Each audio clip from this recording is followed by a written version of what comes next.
Begini, kita buat senario angkat nikah. Tadi pasal kata angkat nikah al-aqdus sahih, angkat yang sahih akan yatarattabu alaihi athar. Akan ada kesan pada angkat yang sahih. Okay. Bila dia katalah satu orang lelaki A kahwin dengan seorang perempuan. Ahmad kahwin dengan Fatimah. Angkat nikah. Selepas angkat nikah,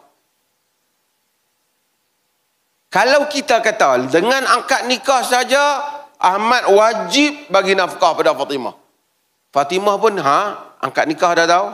Jangan kena ingat 1,500 pergi kat aku sebulan ataupun 2,000. Tapi yang Fatimah ni balik duduk rumah dia. Orang tanya mana bini hang kahwin? Aku pun tak tahu pergi mana. Aku pun tak tahu. Lepas tu telefon isteri dia. Mari balik rumah. Dah. Hari ni nak pergi jalan dengan kawan. Dia langsung tidak boleh menguasai isteri dia. Dia dah ada isteri teringat malam-malam nak tidur dengan isteri dia. Tak nak. I dah kerja sibuk. Tuan-tuan bayangkan, kalau keadaan seperti begitu, tidakkah lelaki itu hanya menjadi hamba kepada akad tu? Akad tu tidakkah hanya scam kepada dia? Yang menyebabkan dia wajib bayar nafkah pada satu orang, sedangkan dia tidak dapat apa-apa benefit. Betul tak? Tuan-tuan clear dah ni? Maka dengan itu, akad mesti mempunyai kesan. Salah satu kesan yang paling besar ialah ihtibas tadi. Isteri terikat dengan suami dan wajib taat kepada dia dalam perkara yang ma'ruf, yang mana berkaitan dengan soal rumah tangga mereka. Kalau suami kata tak boleh keluar daripada rumah, bagi menguruskan rumah, dia tak boleh keluar.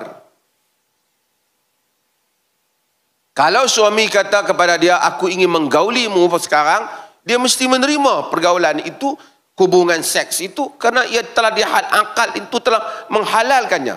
Jika tak, dia jadi scam saja untuk lelaki ini. Nak bagi faham tu orang sekarang kot dia faham. Kenapa sehari dia kata orang perempuan ni nanya saja apa kahwin. Dan kahwin ni dia tak boleh berlaku dengan paksaan. Pri perkahwinan itu hendaklah both side, lelaki dan perempuan itu bersetuju untuk berkahwin. So dia bukan cekup tengah jalan, wah balik mai hang jadi bini aku. Tak. Ni nak cakap bahasa kampung. Kau dah jadi isteri aku. Tak. Dia mesti mempunyai proses di mana dia bersetuju untuk menjadi isteri. Dia tidak boleh dipaksa untuk menjadi isteri.